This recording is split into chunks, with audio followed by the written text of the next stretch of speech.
in the hallway, people in the back, water, themselves, and all that thing. As a mission statement, I'm going to go ahead and go to workshop, let you know what's expected, and most of the talk is going to be talking and listening. We're going to show introduction as a name now, saying thank you, and just being grateful that you all are in. The welcome is going to be by Josiah Olson, our Restorative Arts Activity Manager, and give you a little acknowledgement more than land, and just welcome.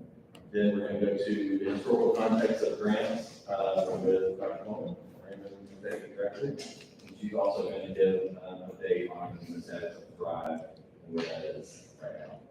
And then we'll transition to FY25 operating rate summary with Cindy Davis, our strategic planning and initiative manager.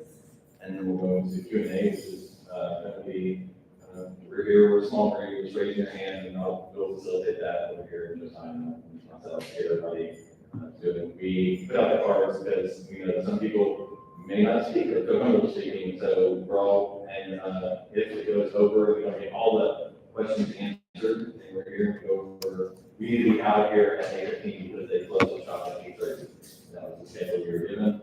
Josiah and I are going to stay here 30 minutes afterwards to basically write more questions on the card. Because throughout this process, you'll hear me repeat the question just so we know that we're hearing the question. And also, AJ over here at the staff is going to record document all the questions. And so after this session, tomorrow's session, and then the one virtual WebEx Friday morning, we will have all the questions that have been asked in all these events. And we're going to email those to the appropriate staff and also commissioners on the side, just so we know that everybody has been documented and heard in this process. And then afterwards, we'll have closing remarks and next steps from Josiah again. And just want to reiterate, or just iterate, I guess, that, Dr. Coleman's going to say while we're here in the historical context of the night after the election and the time crunch that we're in as far as just the processes within the grants and the council and commission and everything on this month. But this is something as far as communication and doing other things communication related is something that we hope we are going to strive to continue to do this throughout the year, not just when it's crunch time. This is not just a one-off. We are talking about FY25 operating grants and other things included tonight, but that's something that we're going to, I promise, and our staff is going to promise to continue to have different agendas. Maybe we won't have 30 boxes of pizza and a lot of water, but we're going to have stuff where everybody can share their opinions and insights and work together. So, with that said, I'm going to pass it over to Joseph. Good evening, everyone. My name is Josiah. I'm the Restorative Arts and Equity Manager for Metro Arts Nashville. First, I'm going to read the land acknowledgement, just so as a reminder of where we are and how we are here specifically. Metro Arts stands and holds space on the unceded and sovereign lands of the Cherokee East, Yuchi, and Shawnee peoples who have stewarded it for generations. Every community owes its existence and vitality to the generations from around the world who contributed their energy to making the history that led to this moment. Some were brought here against their will, some were drawn to leave their distant homes in the hopes of a better life, and some have lived on this land for more generations than can be counted. We acknowledge we are all standing on ancestral lands, and we honor the thousands of enslaved African peoples whose lives were physically and spiritually stolen. We pay respects to elders past and present, and invite you to do the same. First and foremost, we are grateful for your presence here.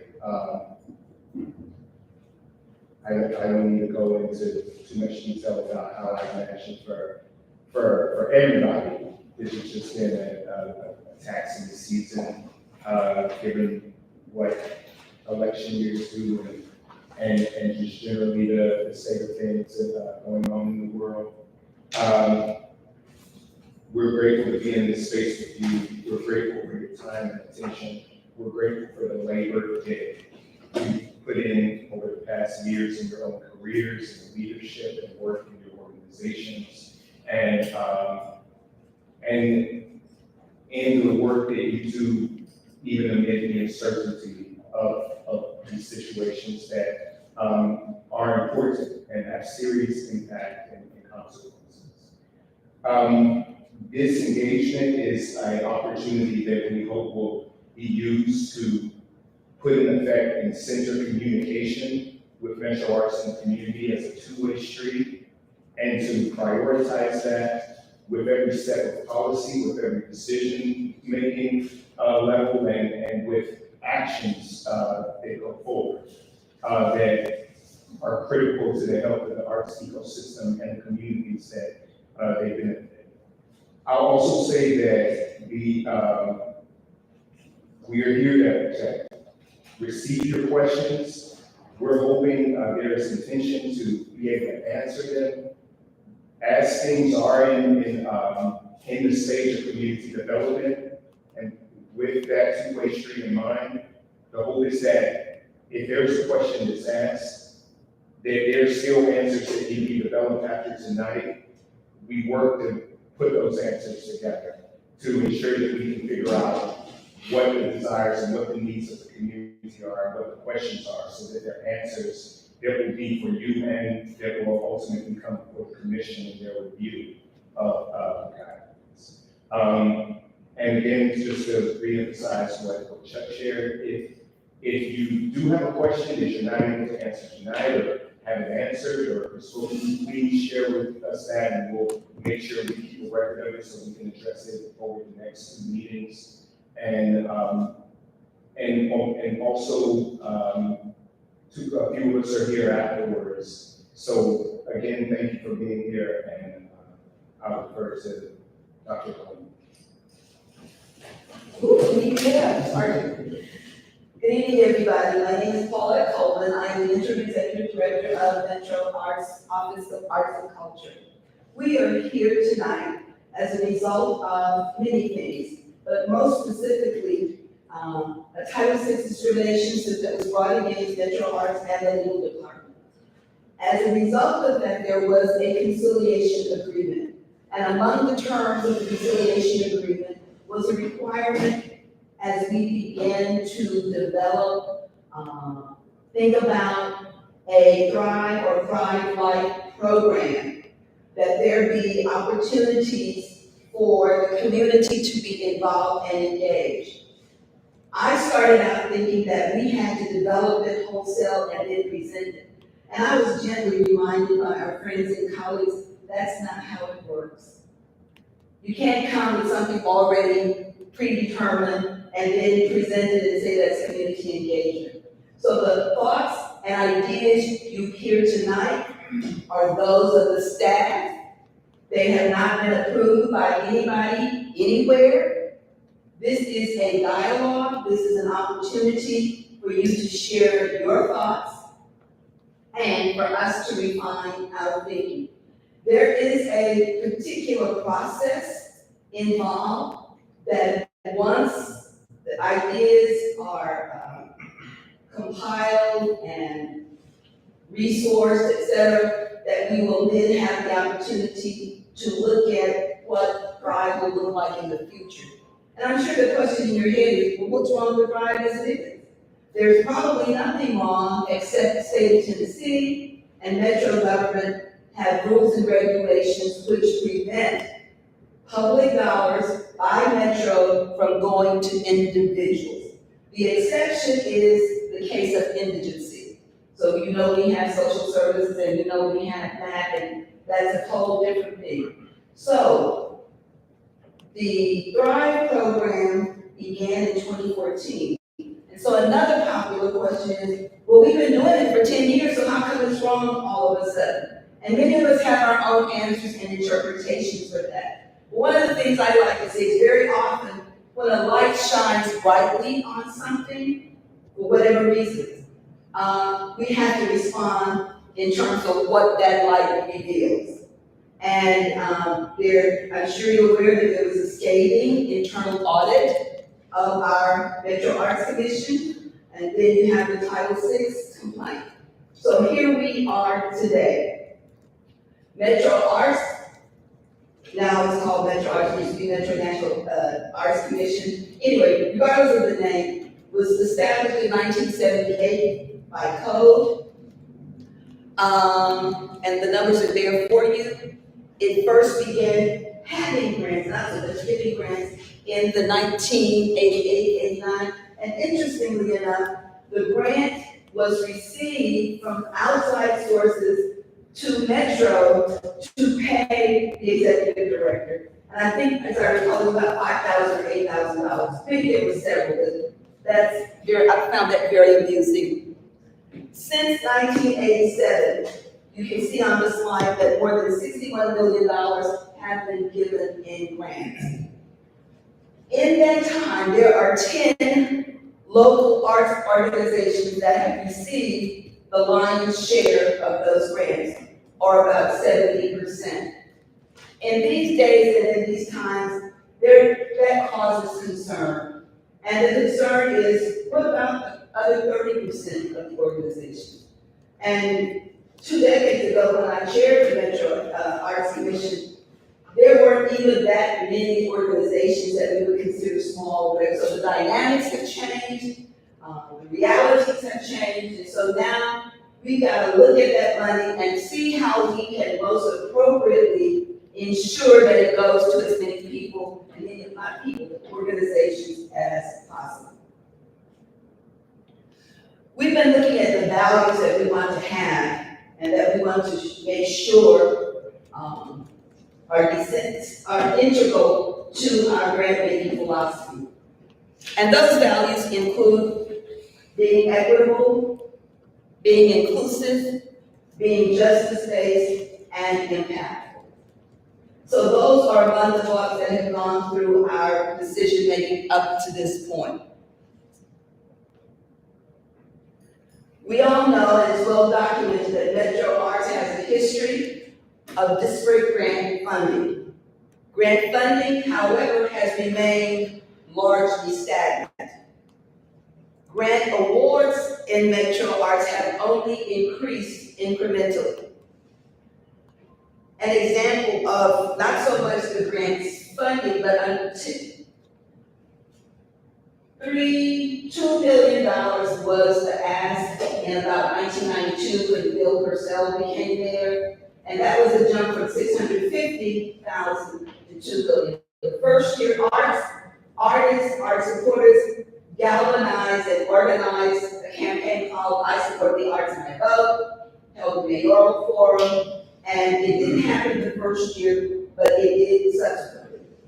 I think it's important to note that grants, disparities in funding are not going to be rectified in 1 or 2 years, or maybe not even 3 or 4. Because we have this mismatch. We have the amount of grant dollars staying stagnant around 3 million, more or less. And then we have the number of arts organizations growing astronomically. I'd like to give you an example of that growth in just the Thrive category. In FY23, there were 22 Thrive grants. In FY24, just 12 months later, there were 101 Thrive grants. And when you look at it, and it's the same $2 to $3 million, it's not going to go very far. No matter what we do, no matter what program, no matter what scenario we come up with a finite amount of money that isn't growing, while the number of arts organizations is growing astronomically, we are never going to satisfy everybody. I'd like to give you another example. In FY 2023, the amount of Metro dollars awarded to Thrive was $178,600. In FY 2024, there was an astronomical leap because there were some supplemental funds. So it was $908,000. Okay. I'm not good at at math, but that's a multi-fold percentage increase. Somebody who can figure it out can tell us, okay? But the point of it is, we're not gonna see that kind of growth this year. Okay. Prior to 2024, the amount was approximately $250,000. So you see, there has been intentionality about increasing the number of dollars available to support Thrive. Now, I mentioned the conciliation agreement. One of the components of the conciliation agreement is a working group. That working group is comprised of 5 individuals, several of whom are here tonight. They represent Metro Legal, Metro Finance, Metro Arts, MHRC, and of course, the creative arts community. We have been meeting since August 9th, bi-weekly and more recently weekly, to come up with a Thrive-like program that complies with the rules at the state level and at the local level. I've heard some of you say, why don't we just change Metro laws and rules? That's a heavy lift. I'm not saying it's an impossible one, but that's not one that Metro Arts, as a governmental entity, will take on. Then we say, well, why don't we just change the state law? Well, we know the tensions between Metro Nashville and the state of Tennessee, but that is still perhaps a longer-term option. There has been developed for discussion purposes only. There is no set of standards and no program that is developed. We are still in the discussion stages, and you have a right and are being invited to participate tonight. Among the things that are being considered, and I would like to remind you that on the Metro Arts website, there are summaries of the weekly and bi-weekly meetings of the working group. And the point at which we are now is perhaps one way of still being able to support Thrive and still being able to make funds available is through a fiscal agent. That has not been determined, that is for consideration, but it does pass muster in terms of legality, et cetera, and that funds are not being on individuals. Somebody might say, well, that just seems to be a workaround, it's not really anything different. But it is. And the reason it is different is because there would be a contract, should this approach be adopted and approved, there would be a contract between Metro government and the fiscal agent. And then the fiscal agent would have a letter of agreement, sometimes referred to as a memorandum of understanding. Each individual arts organization that is not a 501c3 or individual artist would have the opportunity to select either on their own from a list that have been vetted, a lot of different ways, who their fiscal agent might be. Is it a perfect solution? My solution was to spin off Thrive completely from government and give it to somebody else, but that didn't fly very well at all, okay? And I'm sure you can understand why. So those are the items being discussed at this moment. So the question is, we have approximately a $3.2 billion grant budget for FY25, and we're still figuring out what the allocation or distribution will be between Thrive and operating grants. What I can say is, I don't think we'll go back to 250. I don't think we should go backwards. We're at 900,000. Maybe that would be a good starting point for the future. Again, all of these things are under discussion.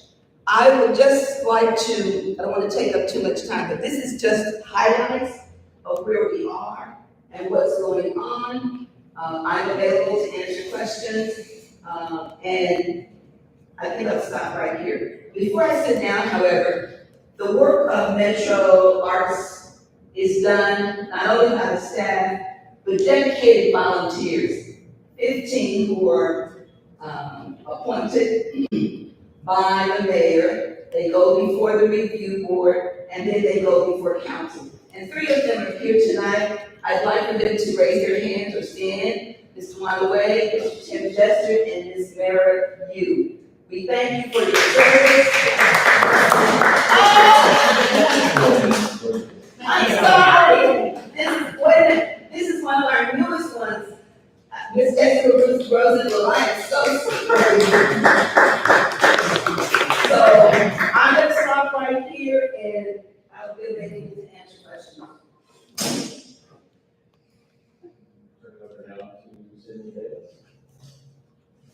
Sorry, I'm gonna use my phone because I do not have my glasses on, I cannot see that screen. So, hello everyone.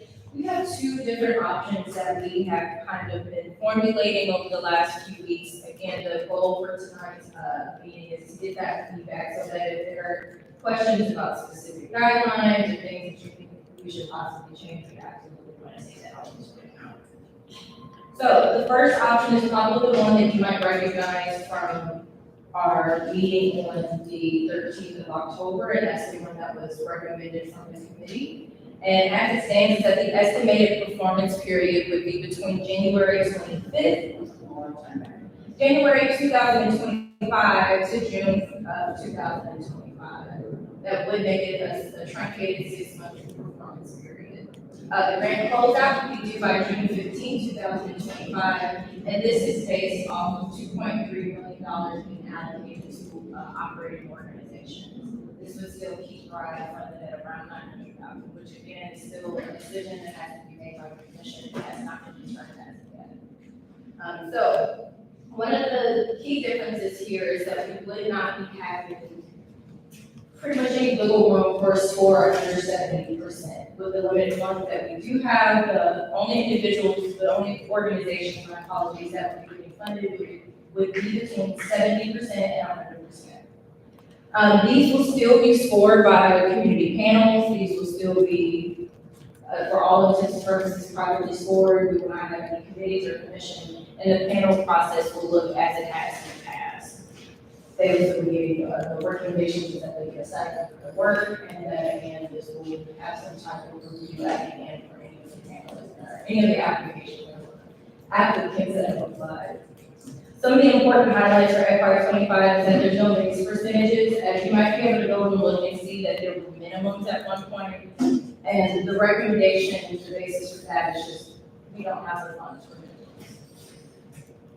Let's see, this is a transitional period, so this is something that we're only recommending for FY25. The goal is that once we get funds out of the door, is that we can immediately start this process again for FY26, for hopefully something that can be a little bit more permanent and not have to be as knowledgeable as it has been in the last two fiscal cycles.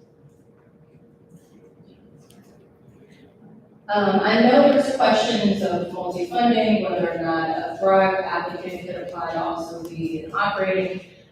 Due to the feedback that we received, we're not recommending that. We don't feel as though it necessarily needs to be caveat whether you apply or want to go. But we are making a recommendation that if you want to be a panelist that is scoring, that there might be some more specific guidelines for just lack of, you don't want to risk any conflict of interest. Okay. So in terms of how these awards would be decided, it's essentially based off of if you were applied and awarded last year. As you know, we're not opening back up the applications. This is just for the individuals that applied by January 29th of 2024, which is roughly 101 applications. So if you applied and awarded last year, there's a dollar amount attached to your organization. And our recommendation is that if you apply again this year, and you were in that 101 organizations that is currently sitting with a pending application, if you score over 70%, you will receive half of what you received last year. And that does include supplementary payments. Now, when we went in and we did the math, there were also a handful, by handful, I mean over half of the 101 that requested a 2-year review period. So if you have a 2-year review period that you selected, we would be using that score, and obviously we would not be doing a panel review for your organization. If you are one of the 55 individuals that wanted to have a panel review, regardless if you were returning for a new applicant, just meaning that you were not awarded the previous fiscal cycle, then you will go through a panel review. We are not having anyone apply. reapply. It is just as simple as is that if this goes through, we will allow you to update your application, meaning that if something that you base your budget on has already passed due to time constraints, location changes, maybe personnel changes, we would allow you to obviously go back in and update this. So let's say you are one of those organizations that did not apply and or was awarded last year. The funding amount would be based on the smallest award given in your category size. So meaning the largest the base amount would be $33,251.96. Mid-size would be $17,068, $7,026.48 for mediums. For smalls, that would be $3,822.50, and for micros, that would be $1,000. And the way that we got to these numbers is that with operating organizations, it's a little bit different than Thrive. With Thrive, we can kind of get a general number in terms of ask about how much are the projects and what are the budgets, and if we just happen to fund everyone, how much would that cost us? We don't have that opportunity when one, we base percentages, and then two, the amount that organizations get is normally based off, or previously was based off of their annual revenue. Well, since we're essentially getting rid of the base percentages, the annual revenue can't be used to create an ask for organizations. So what we did is we took the dollar amount of every award given for operating last year, and it totaled 1.9.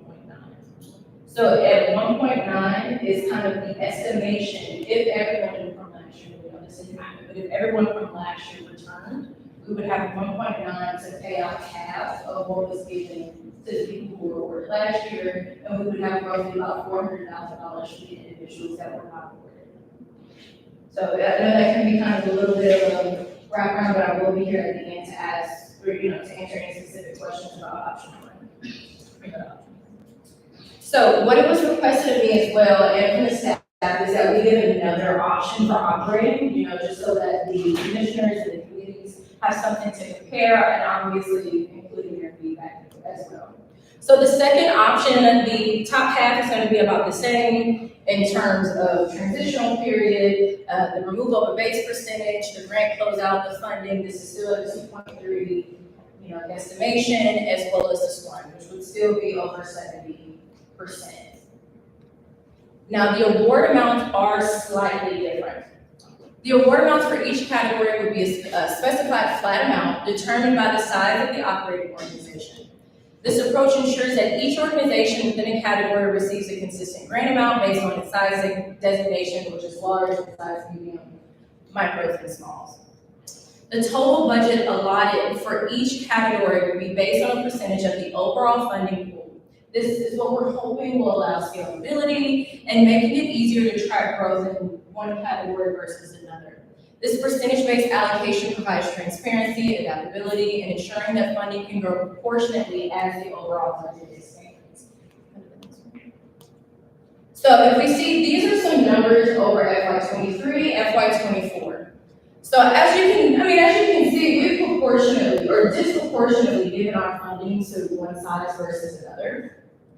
And so even with our supplementary payments in the balloon from last year, large organizations receive 28% of the overall budget at $1.4 million. Mid-size receive 23% of the overall budget at $1.2, 14% for mediums at $752,000, roughly 5.2 at $271,000 for small, and 1.6% for micros at $84,000.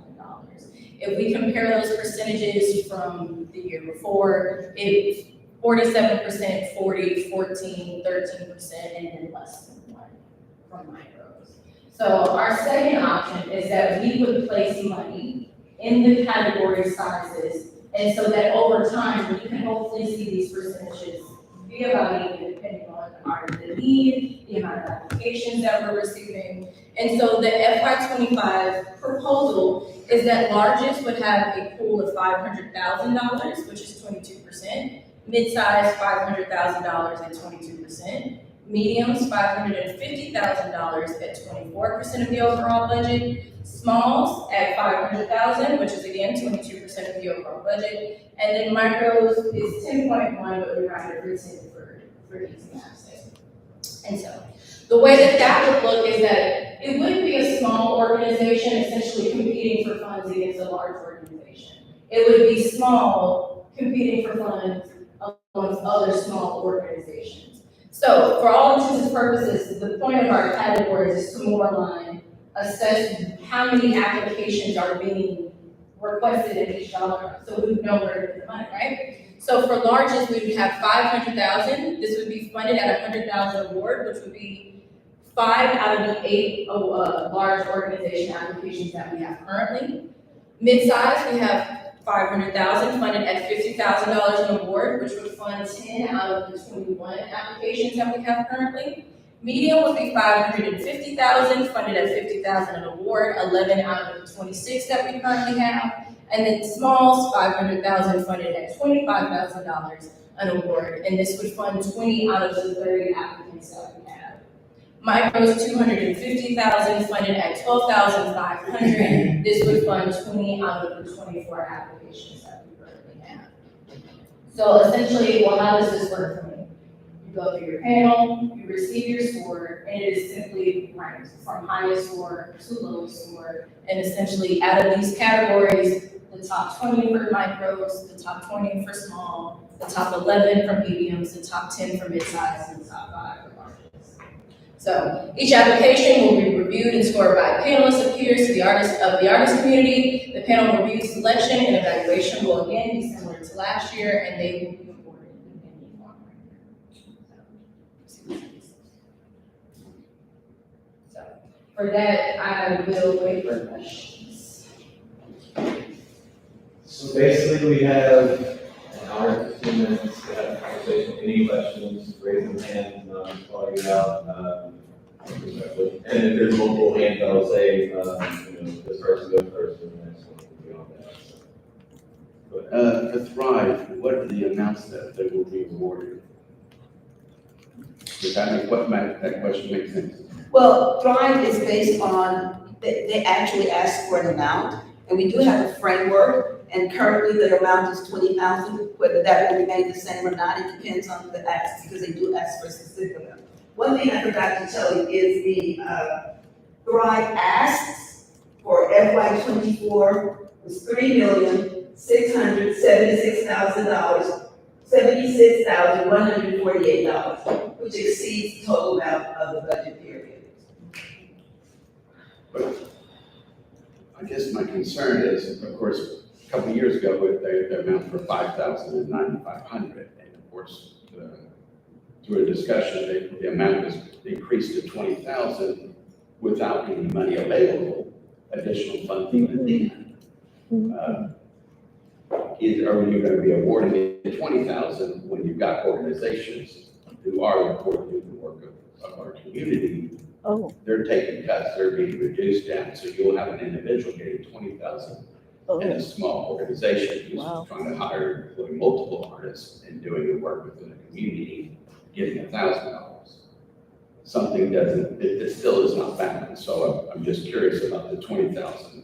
We haven't decided what that amount will be. If you will recall, one of the recommendations was that the amount would be cut by 50%, so 10 would be the highest. One of our goals is to fund as many organizations and individuals as possible. I can't help but emphasize enough the pool of money available stays the same, but the numbers keep growing. So we have to examine, and that's why you're helping us to make some determinations to be able to make recommendations, because after this process, the Grants Funding Committee of Metro Arts is going to be meeting on November 13th, and the commission will be meeting on November 21st. So we have to have answers for all of these questions. I forgot to mention when I was talking, we had also done the wrong way presentations, if you will, to the Apple Committee of Metro Council, which is the arts, parks, libraries, and entertainment.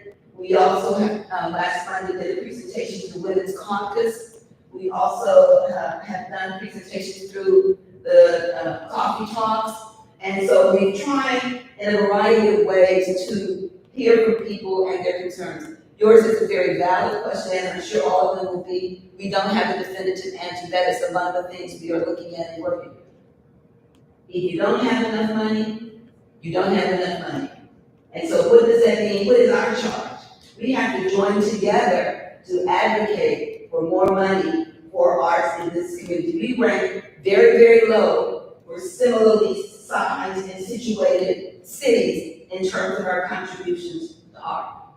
Some of them are able to use hotel and motel taxes like Boston. Some of them have, just special categories. So arts kind of is not always a priority. So we're always having to do an uphill struggle to make our voices heard. And the more those voices can be united and positive, the better the receptivity will be.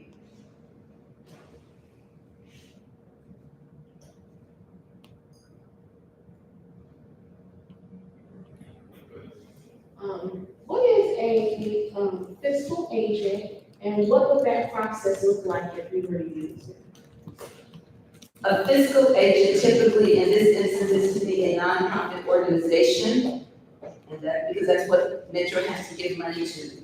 And that fiscal agent would be selected by an arts organization that is not an arts organization, regardless of the size, and an individual to basically handle their fiscal responsibility. So if I am Paulette nonprofit and I got a $5,000 grant, I am not a nonprofit, I'm an individual.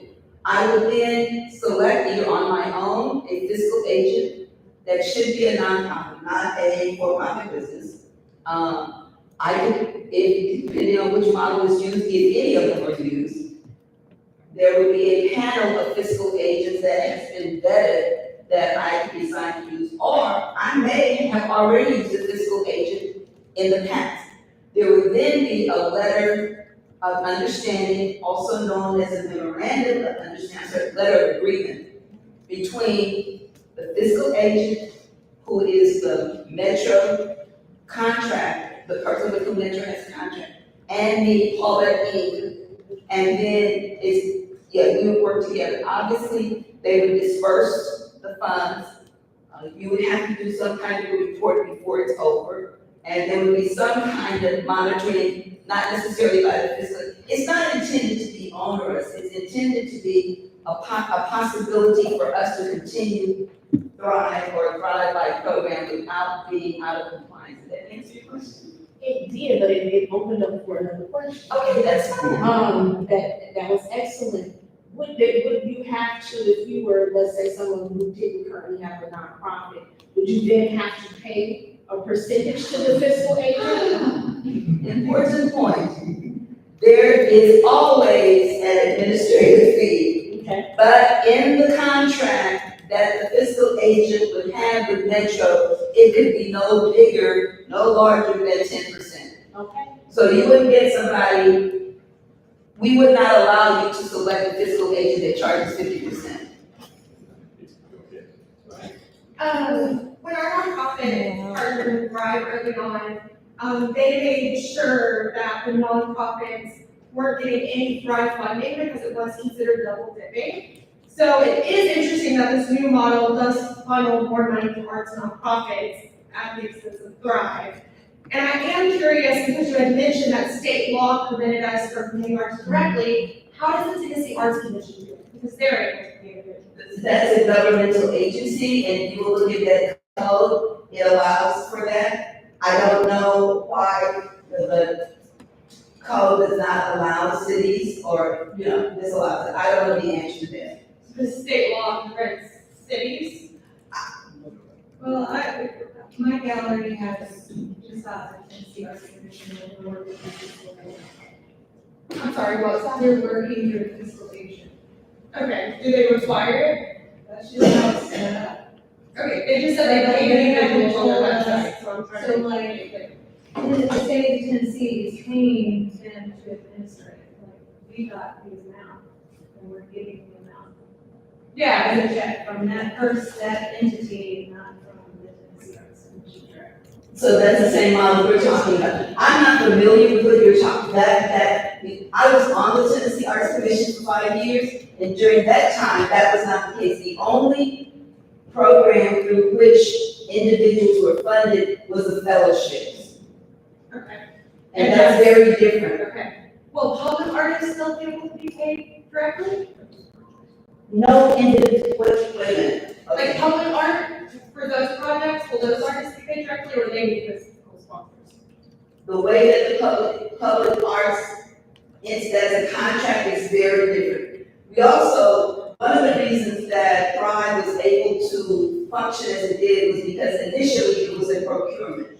And when something is a procurement with Metro, there's a good or a service that Metro owns. So that makes the difference, and that's over time, as I said, with the brighter light shining on it, all of these things are coming under question, and that was really out of compliance. So basically what was interpreted is that what the artists provide are not a valid service for free. They can't be offered. Not an individual. And if you have more specific questions about that, I will direct you to Metro Procurement. We have about a 70-page document that's a summary. So I don't know, I want to read, put that as a summary, and it was a major task to get it, okay? And I still don't understand all of it.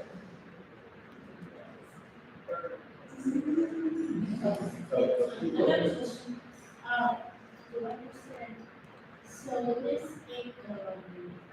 agent or agency, nonprofit, gets only 10% of the role.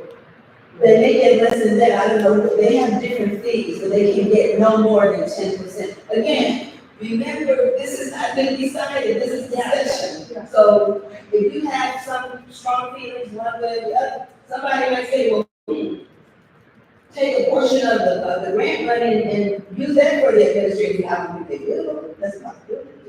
But, so the artist is the one who has to send the reports or the agent? The artist or arts organization is responsible for the report, the fiscal agent is responsible to make sure that it happens.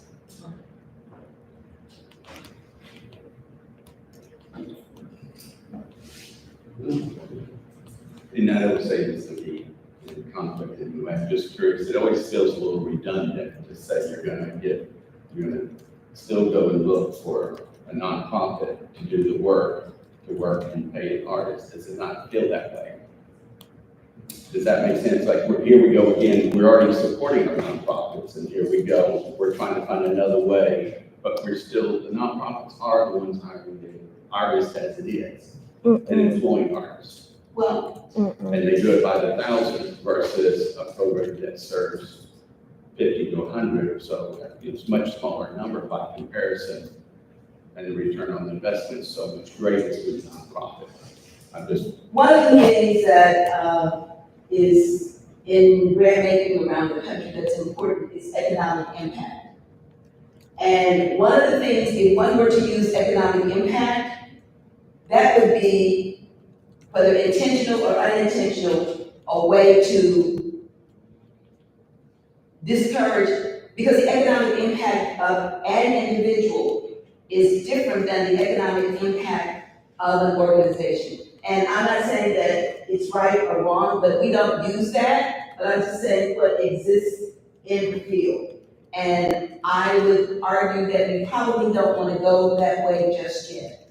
I think one of the things I've learned is, because I've done fundraising outside of, is that, I don't know if you know Stephanie Pruitt Gaines, and one of her things is No Starving Artists, and she's very much into entrepreneurship and artists being able to translate what they do. I think another thing that might be important, and I think maybe the Arts Business Council and the Institute for Nonprofit Management are possible partners or something like that, they help artists understand that government is not the only source of funding. And in many instances, it's a very unpredictable source of funding. So I'm just thinking, rather than finding out if it's a nonprofit or if it's individual, or this is getting more, or this is getting less, it's not enough money for anybody to do everything we want and need to do. So therefore, we have to be able to think creatively and collectively and collaboratively to change it. I don't know that I answered your question, and I'm not sure I understand it, but I think we have to be careful about, we're all people who, or I think we are, who believe that arts can transform lives and build communities.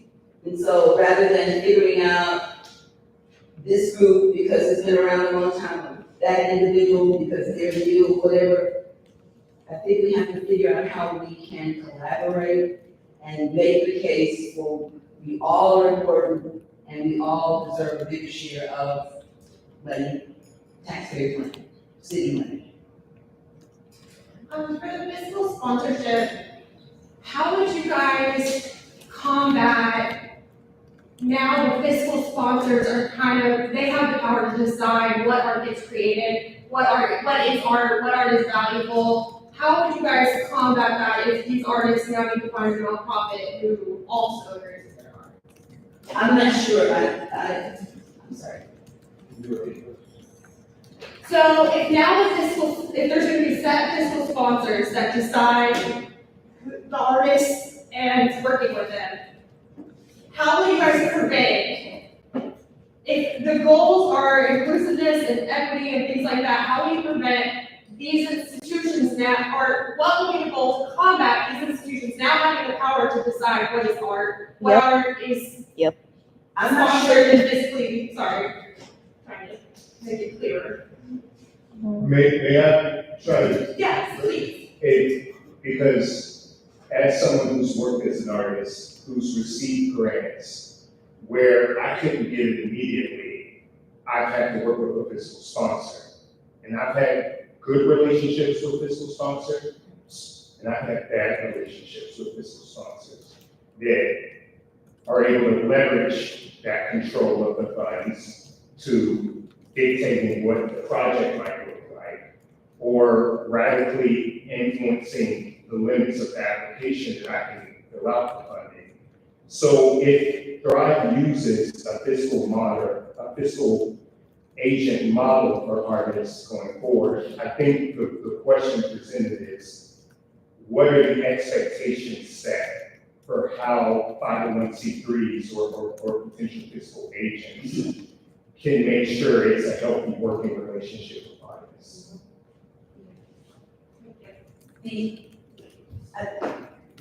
One of the things you said was that the fiscal agent could control X, Y, Z about the project. That is not true. Your project, the fiscal agent is dispersing the money. They're not supposed to be saying anything about, the grant has been approved at this level. This is the conduit for getting the money to you. They don't have any, in the models that we're thinking about, any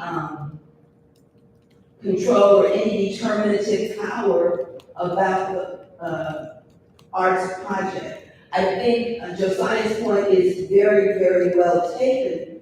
The letter of agreement, also called the memorandum of understanding, is on the artist to choose. And that's the kind of queries you would be making and checking out their track record or whatever. You wouldn't go to some stranger, I don't think, something like that. You would go to someone who would have a good collegial and congenial and most of all, honest working relationship.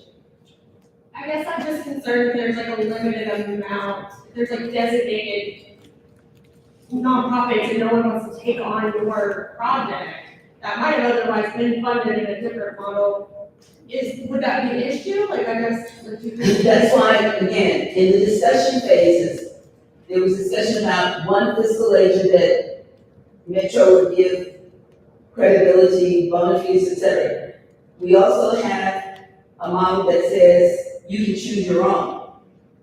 And then we also have a model that says, we've got this array of 5 to 7 fiscal agents. that from which you should choose. It really depends on the discernment and the rigor with which, how you choose your fiscal agent. That's the responsibility of the artist and the arts organization. Okay, this is kind of a little bit piggyback off of what she was saying. Just to give you feedback, I like the idea of us being able to decide who our fiscal agent is gonna be. Because if you're an artist and you're working in the community, you should be making relationships with people who have nonprofit organizations here. You should already have those people in your network because that's the client essentially. But my question was, so I don't mind that, just take that, my question was, I'm kind of confused about how we got here. When I started getting grant funding with Metro Arts years ago, I think it was like $4,500, somewhere $3,000. It was something, and that was like a lot for me. That was huge, and it gave me the opportunity to learn how to budget $3,000. So to learn how to budget $4,500. I don't know, and then it was $9,500, and I was like, whoa, that was a huge leap. I was like, okay, now I need to figure out how to budget $9,500, but how do you get to $20,000? And I think that, yeah, it sounds good, and that's why it went from being 23 people who were funded to being 101. Because when you say we're giving $20,000 away, everybody and their mama and their grandmother was on the phone like, girl, you need to clap for this $20,000. I mean, that's what happened. That's what happened. That is what happened. If you kept giving people $3,000 and $4,000, maybe at $9,500, it wouldn't have jumped so quickly. So I think that maybe we put the cart before the horse by telling Thrive that we would give $20,000 because that sounds good. So people who may not even really have the heart of the artist or the spirit of Metro Arts, here they get a $20,000 check, and therein lies the issue for me. So I'm trying to figure out how do we even get to $20,000? I'm not mad about it, but I want to know how to get there. That's a lot of money for people to budget if they've never done it before, especially in artists. Piggyback on that, I have run Chinese House Alliance for a long time. And again, 3,000 we were, yeah, we pay maybe 20 people, our 3,000 now. We were not allowed at one point to apply for Thrive because we are organization, not individual. But they got 20,000 for one individual. I don't know. It to me is just not paying the justice for people who have budget and make $1 as $5 and to make it work and still sustain so far. But it is to me, it is not fair. We get 5,000, we are very happy, but how come there's a 20,000? We never get a 20,000. Even, that big. It was a big jump. I mean, I had it, but hey, it was a huge jump. And I think that the good thing is, I have my own business, so I can manage that. But I feel like we gave people $20,000 who didn't ever see $20,000 before and had no idea how to really manage it. We didn't know if they could manage it because there were no checks and balances once you wrote the check. And so I think that's what caused a lot of issues too. And I think that's why we have 101 applicants. And we have people who are, because I saw it through, and I think I had that discussion with you, where you have people who are part of 2 and 3 organizations, and they're applying, and you see their name 17 times down the list. Of course, you're not gonna have enough money.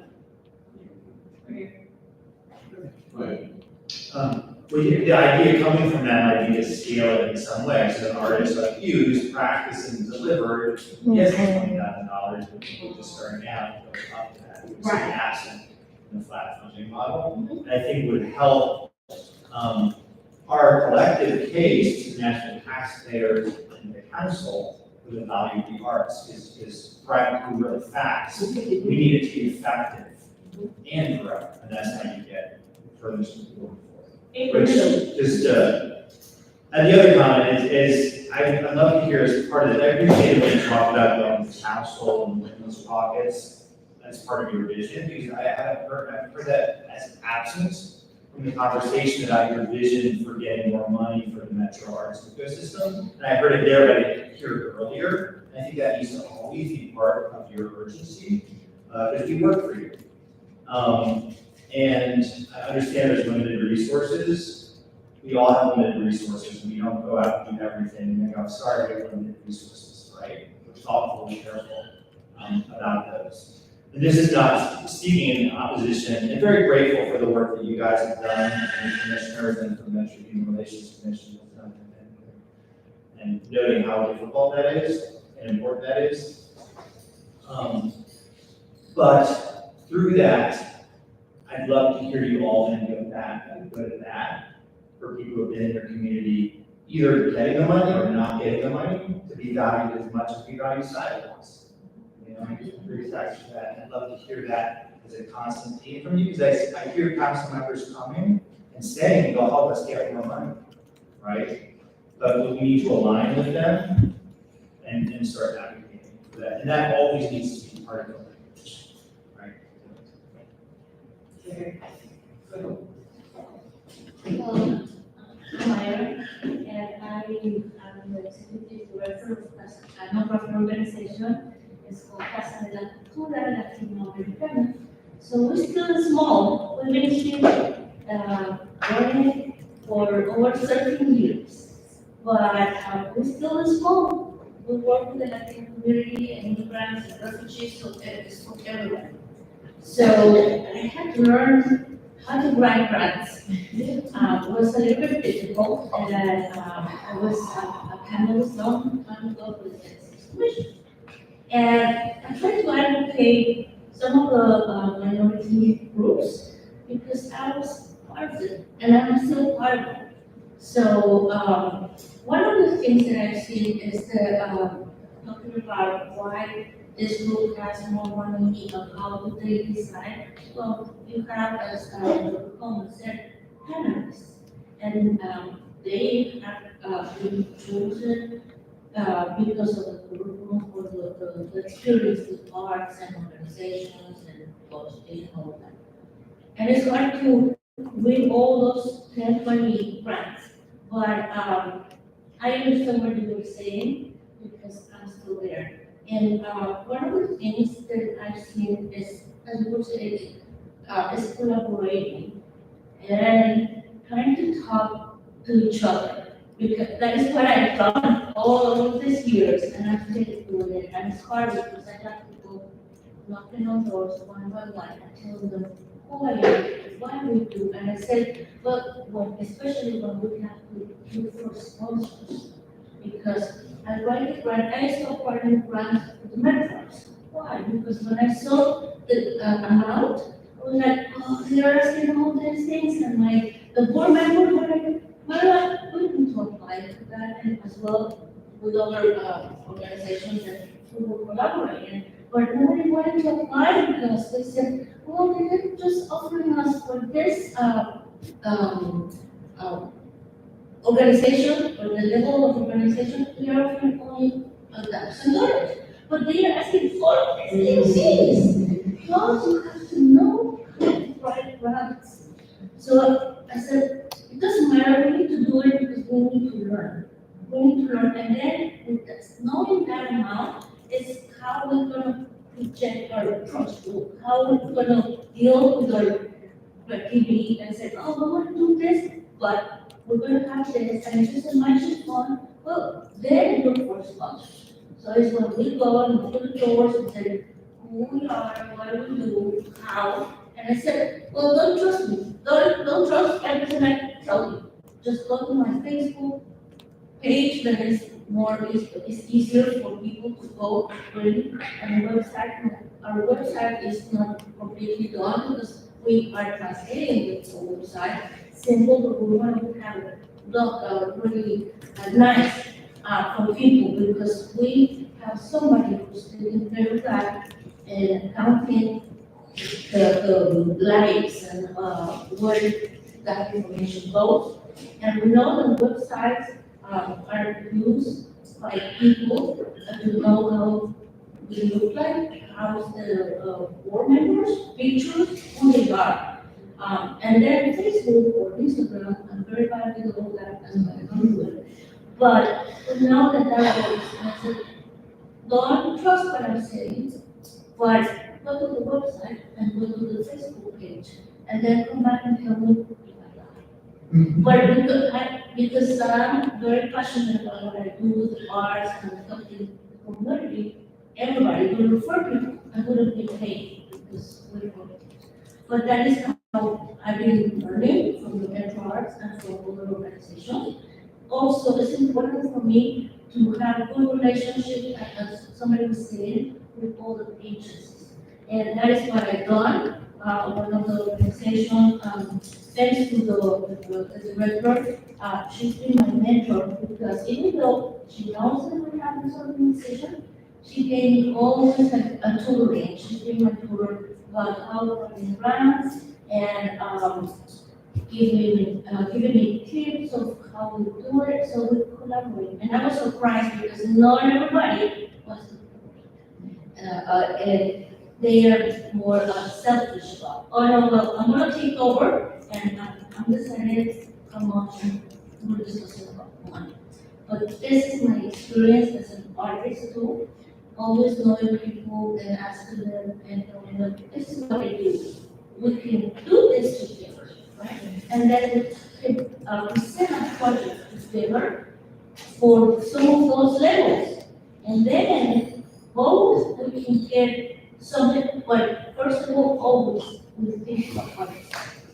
Always artists, and we try to be fair, but sometimes for me is, my question is, if the big organizations, museums, are getting money because they're bigger, they have a big grant. And I don't know one of the questions.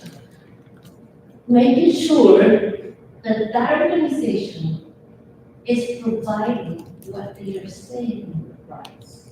Because sometimes they say, oh yeah, we have this and that.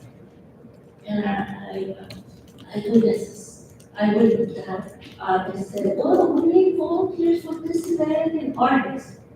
But they never said, well, we're gonna give you, of course, they won't tell you how much they got from the grant. But they are not offering a stipend, at least in the stipend.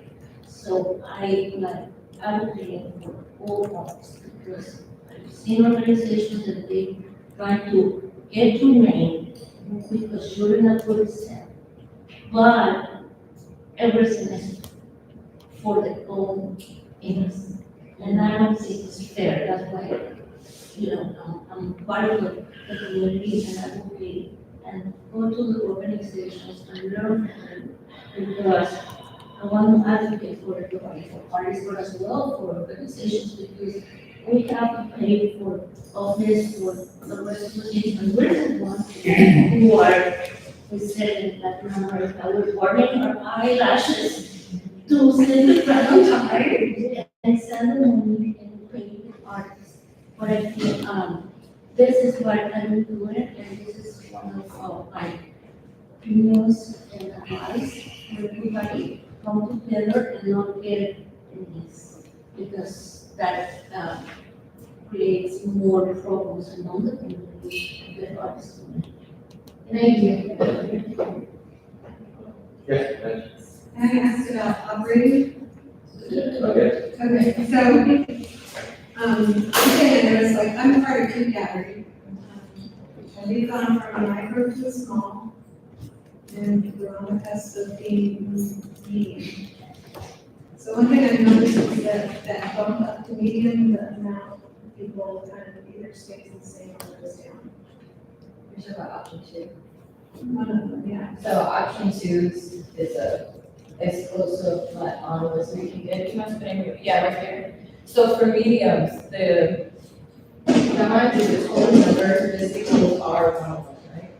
And so what we wanted to do was out of each category was to try to find the added minimum half of everything that was there. So even though it's great that you moved up in size and you moved up, maybe in revenue, realistically, what you apply as in gender is what do we consider here?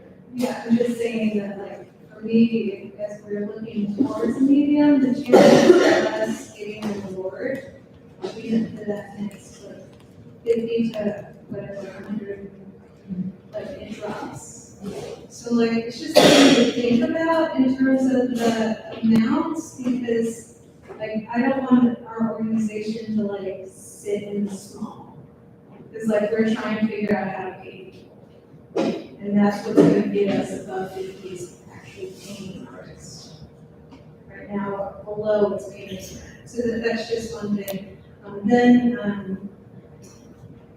Like, we qualified for Thrive and operating, but we only got Thrive because of the percentages.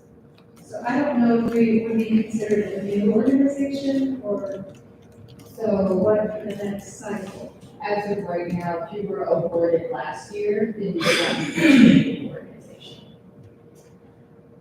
If you were awarded in FY '24, you would be a returning applicant.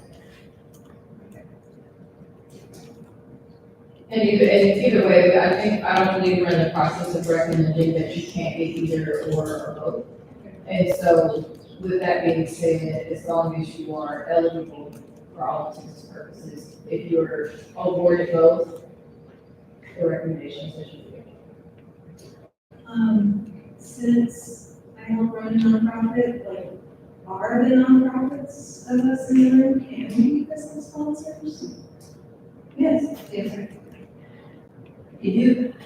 And that was brought up, somebody mentioned a number of organizations were on multiple grant recipients, and there was some concern whether or not there was double, triple, or even, I don't know.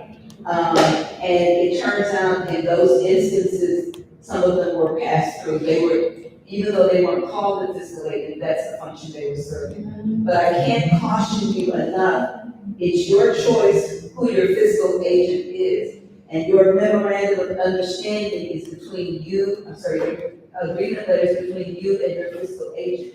Metro doesn't tell you who to choose, nobody else tells you who to choose, so it's your responsibility to properly vet whomever you're going to choose, or if you're gonna select one of those possible ones that are maybe vetted and approved.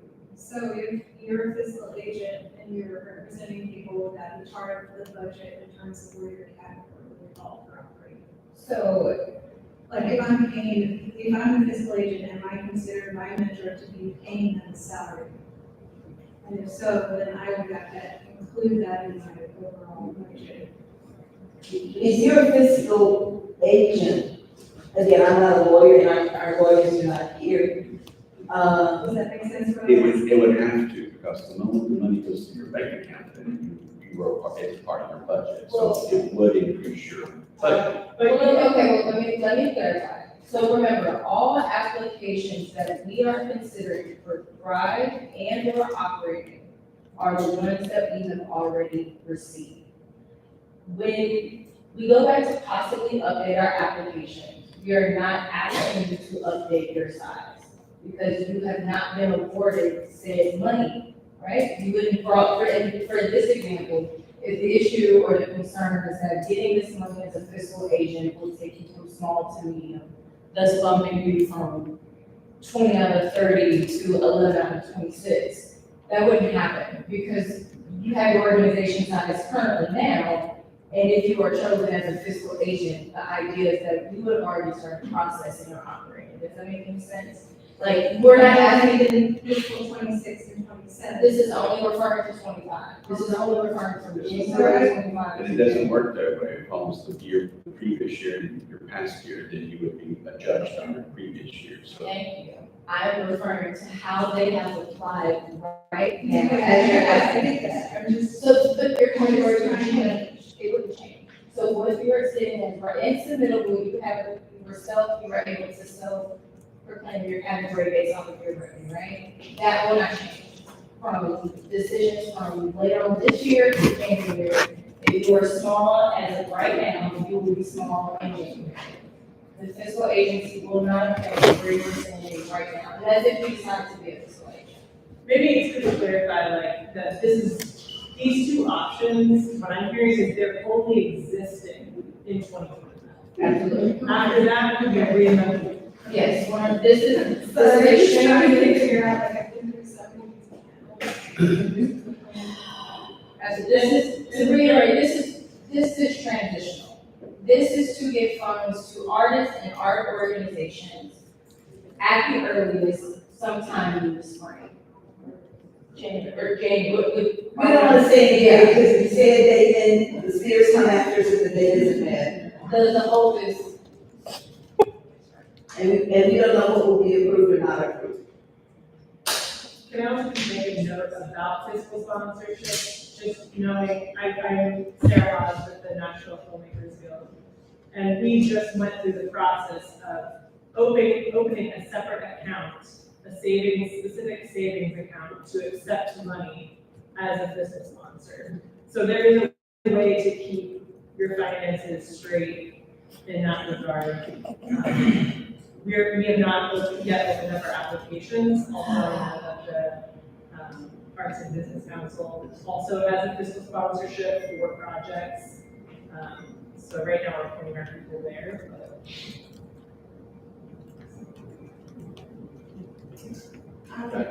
just this because they're all operating with two options.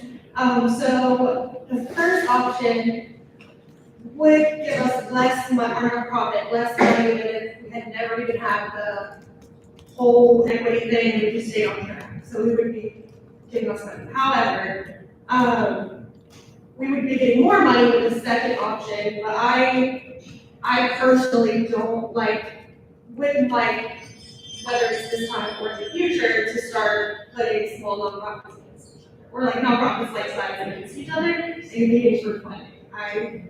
I would rather get less money and spread it out more. Within size organizations who are all doing very different work, but with the same challenges. Like I think this organizations in all those categories have more similarities and solidarity to build, which should not be trying to compete against each other. Oh, wow, where you were from? Okay. yeah, Okay, so my question was, you all mentioned something about the Center for Nonprofit Management. And is there some way, and I don't know if you guys are looking for this going forward, I know it may be too late to implement it for 2025, where with this Thrive funding and then incrementally increasing the award amount, marrying it with some sort of training from, or pairing it with some sort of training from the Center for Nonprofit Management, so that if you are giving people more money, that they know how to budget it, and they know also other sources to get extra funding. So that's a way to add some more value. I'm the interim, but among the things I looked at, given the responses and reactions to, well, what is clear to me is some artists depend upon Metro Arts funding.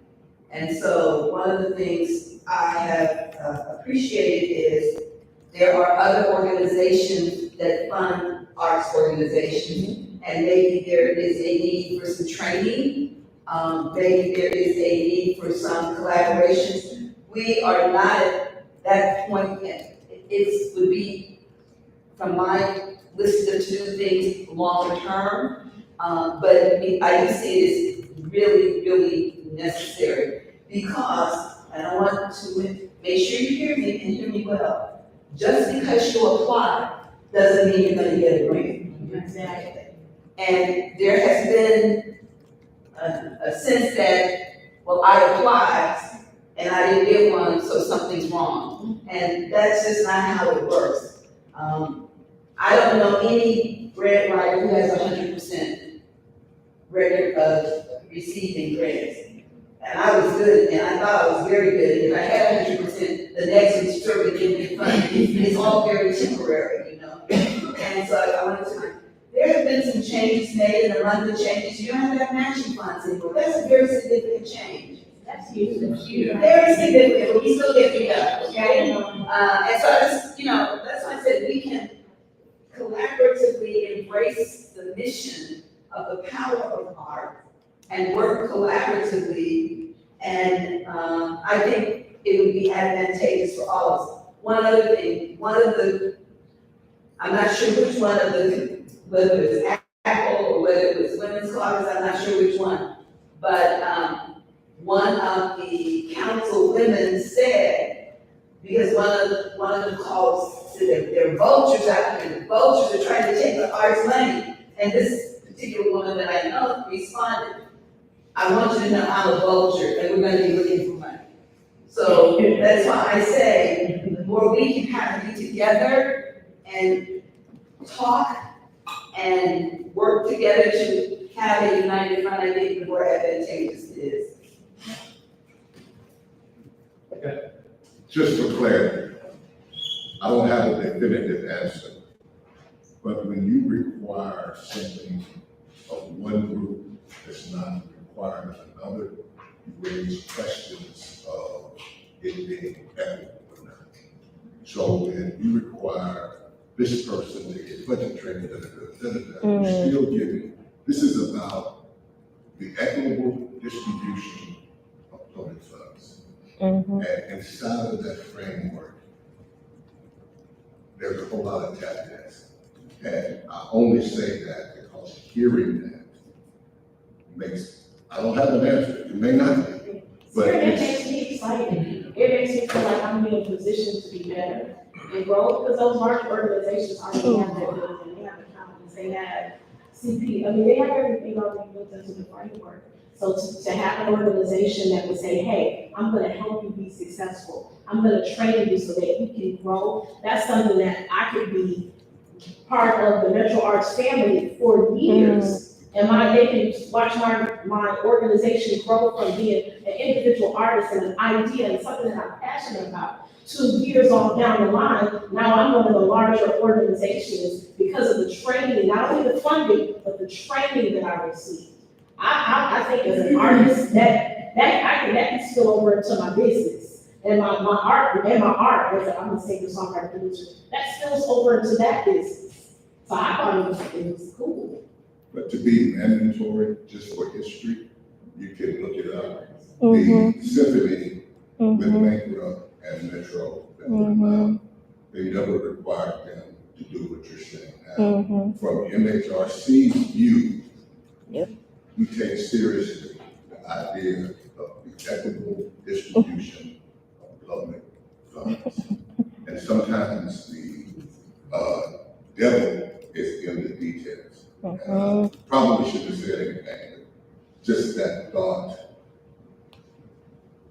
caused me to wonder about what's equitable about requiring one to do something that another doesn't have to do. Because the assumption is that the other one doesn't know how to. And the assumption is that I was the just other speaking one from my does know how to. perspective. I didn't know, and I had to learn. And I went to the Center for Nonprofit Management because I had a relationship with other nonprofits. But some people who are coming in and just meeting our artists and want to get out here and do the work, they may not know to start working with grassroots organizations. They may not even know that the Center for Nonprofit Management exists. So it just depends on, I guess, who it is that you are and what's important to you. And what that considered to be equitable. Just to answer your question, while there hasn't been a determination about any of the requirements for potential grant funding in the future, there have been conversations. My title is strategic grants and initiatives, and the goal is that once we find some type of rhyme or rhythm to what we're doing here with grants operating and drawback program, is that we will have additional initiatives that could easily and potentially have capacity building concepts to them. We don't necessarily have to have it connected to a grant. It doesn't have to be connected to an operating or to a broadband program. But one of the things that we do hope for in our long term is that just outside of being an organization that's funding the public art, that we also as a government entity have the ability for capacity building in the future. So that is a key. So, when we were doing equity work with the former director and having community engagement sessions, this actually came up. And I was the one that said, what if we had training? Like, if you take away all of these barriers to entry, they won't get practice giving grants. They won't get practice with this stuff that I felt was really valuable for me early on, not knowing it. And I was really challenged that Metro Arts' job can be training, but this discussion is about the equitable distribution of funds. And if you want to do training and all that other stuff because you don't lack it or you don't have it, that's great, and Metro Arts needs to be a resource for that, absolutely.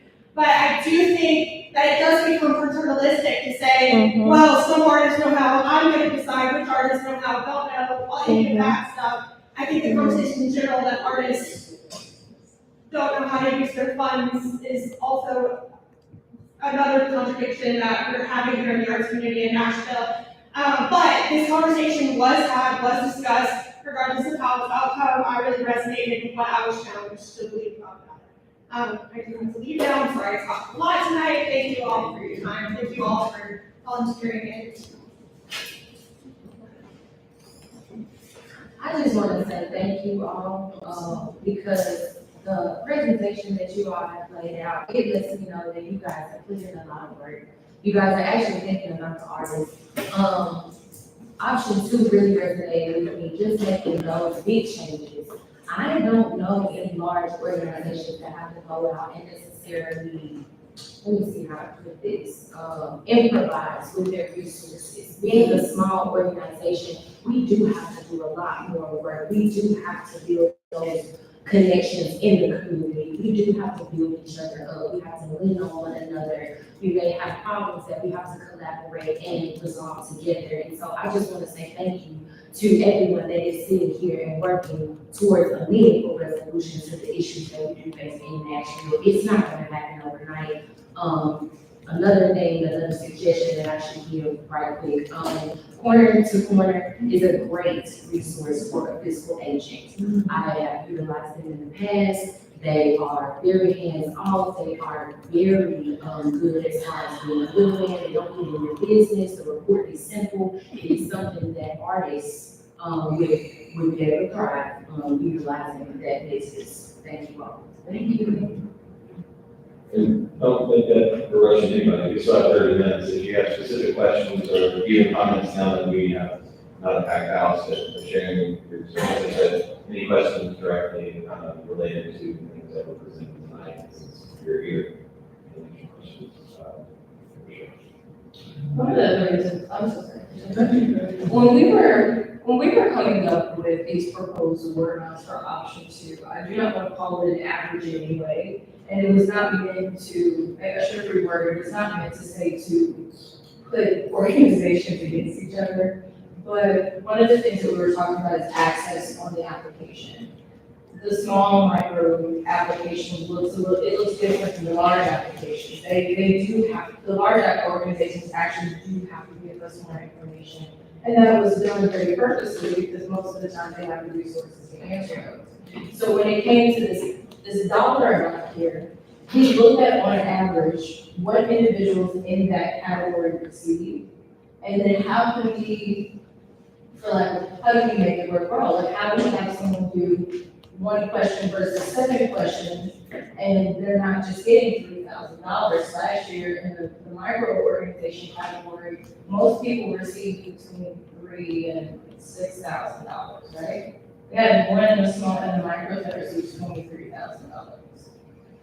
They all had the same questions. And so the idea of going to option 2 and proposing a flat model is not that any one of those organizations is doing more or doing something in a better way. It's just that the score that was given by the merit of our application from your artistic peers is that you all will get the same amount of money.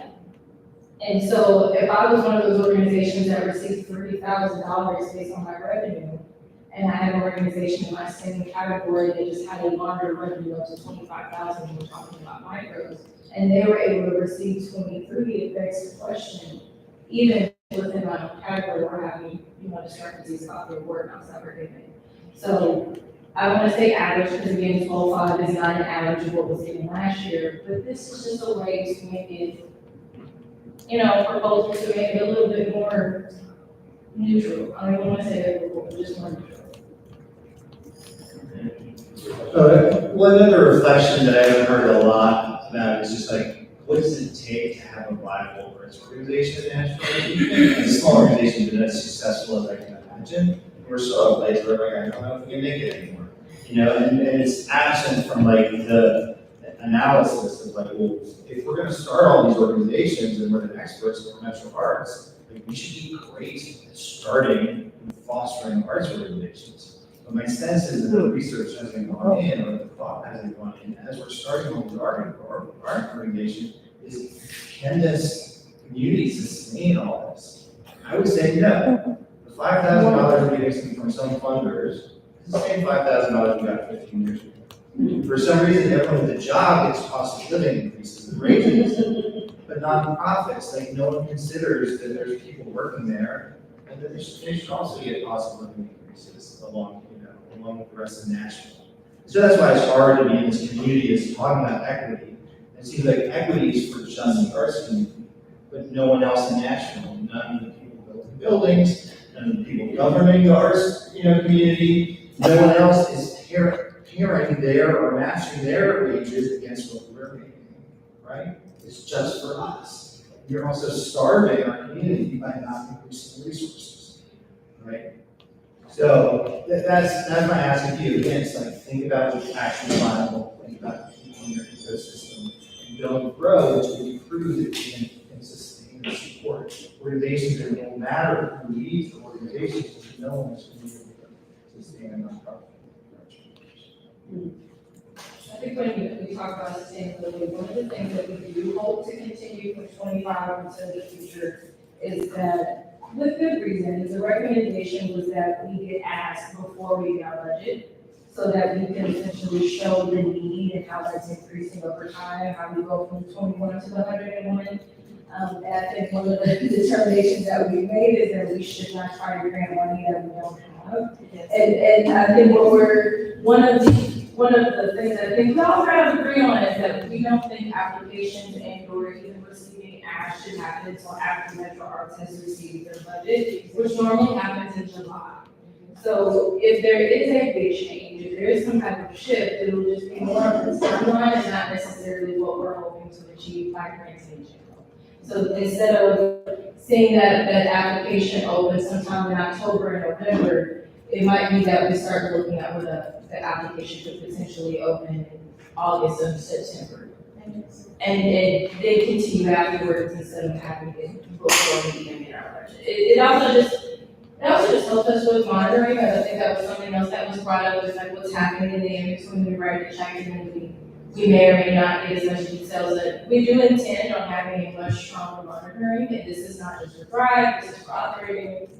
This is mid-year check-in. When Metro Arts was a recipient of state funding, we got a lot of check-ins. They made sure that we were in compliance, even the midpoints, we had reviews. So I mean, just all around accountability is something that we're hoping for, but it is impossible to give away money that we do not have. We are at the mercy of the overall municipal budget, and we can ask for whatever, but until we receive it, it's not fair to us, to the applicants, to say that if you are eligible for X amount, and then you come back and go, well, we only got half of what we thought we were going to get.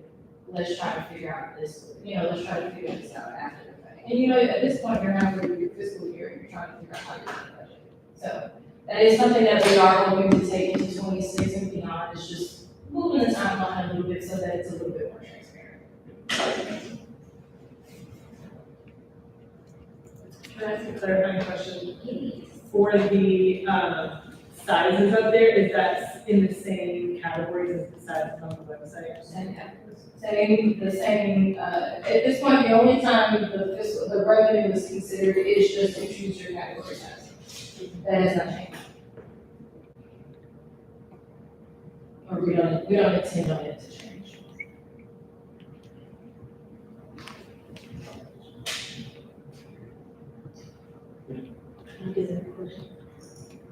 So for 2025, if you were a previous award recipient, you will get half of the funds you requested.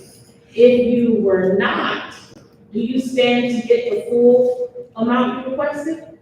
So you're referencing option 1, and so it would not be, and this is only pertaining to operating. This is. I'm talking about grants. Yeah, so that option 1 that you saw, that was for operating. That was not for Thrive, and from just the conversation. I thought you said Thrive was gonna be funded for half of what they requested in 2025.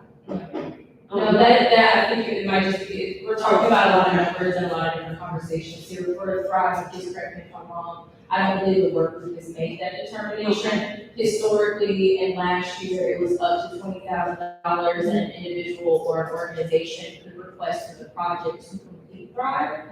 But we, I don't believe that the work group has come to a consensus about what an award amount for a Thrive artist would look like. So that can change from what you applied for, or you don't even know. I wouldn't want to answer that, I'm not sure. And I'm not on the work group, and that might be more of a Dr. Monkey question. But just to clarify, the half option was for the proposal number 1 for operating grants. If you were a returning awardee, meaning you were awarded last year, you probably received some supplementary funding at some point. For if you are not a returning awardee, meaning that you did not get awarded last year for option 1, you would, if you go back on the slide, we'll show it again. It would be that dollar amount that's at the bottom of the PowerPoint. But two completely different concepts, just to confirm. Just want to offer a clarifying point. The job of the work group is to establish a funding mechanism for Thrive. The amount of Thrive will be awarded as a policy issue is to be decided by the Metro Arts Commission, but it's a number that's probably going to be based on, in part, on the mechanism itself. So there haven't been any numbers decided for Thrive grants yet, and that's not exactly the working group. They're doing a funding mechanism, the Metro Arts Commission will decide the policy decision.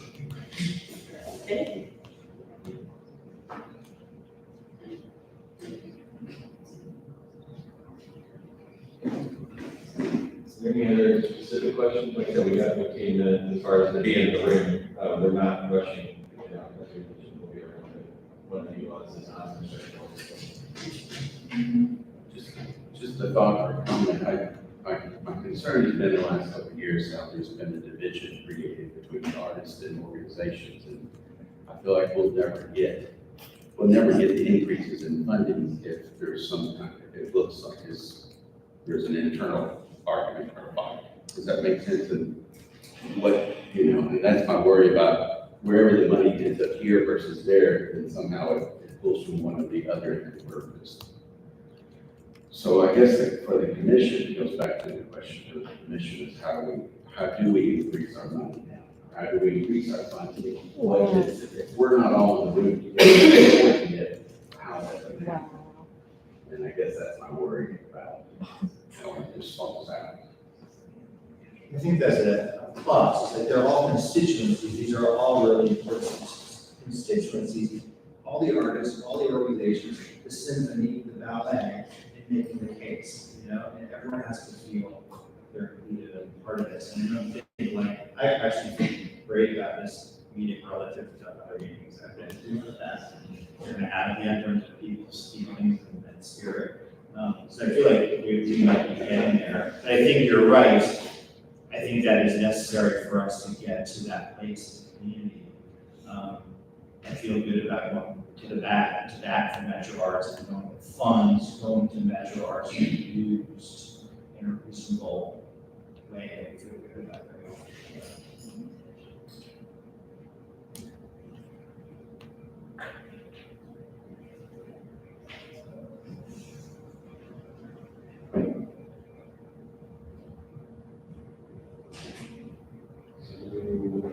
Again, we'll be here until 15 more minutes as far as some of the staff and so on, as we say, a little bit longer. Again, pizza,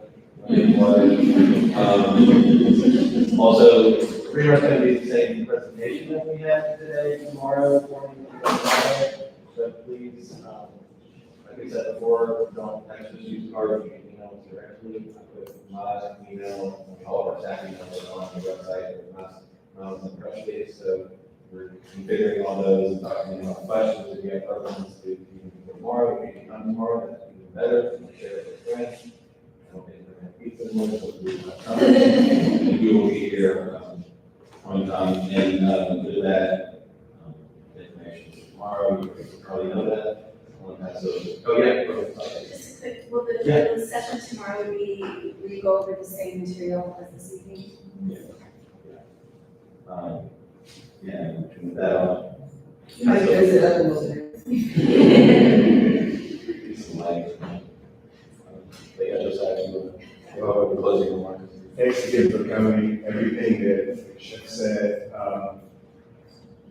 Thank you for coming the day after a whole election and everything that entails. Please, let your peers, your friends, colleagues, people that this may be impacting in the arts ecosystem, let them know that they can still, if they can make it tomorrow morning, we love to see them. Hopefully they'll be the same people you see here right now from Metro staff and then some, and possibly some other commissioners also present, to hear your thoughts and your feedback. And again, we will compile this information so that it's provided for staff, commission, MHRC, and the necessary parties to, before this goes, before the ultimate drafts go before commission.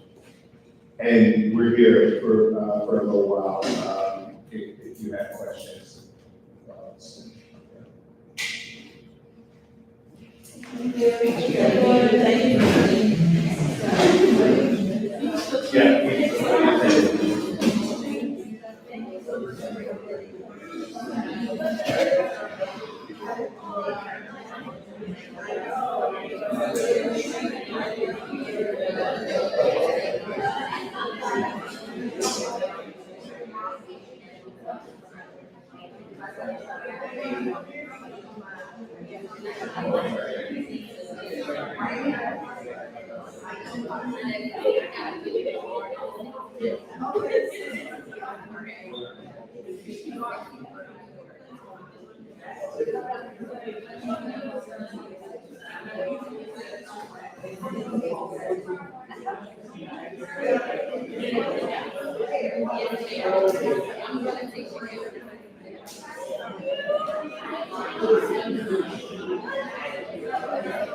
you.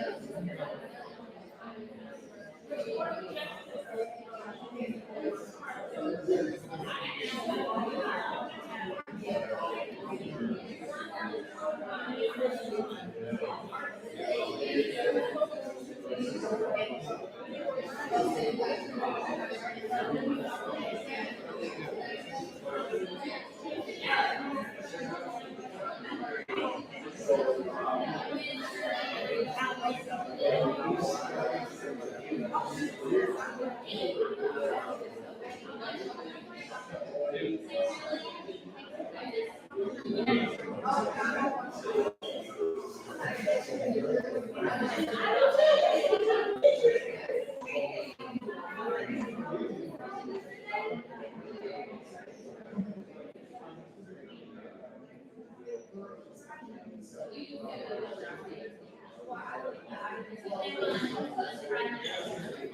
not reading the check, that's what I'm saying.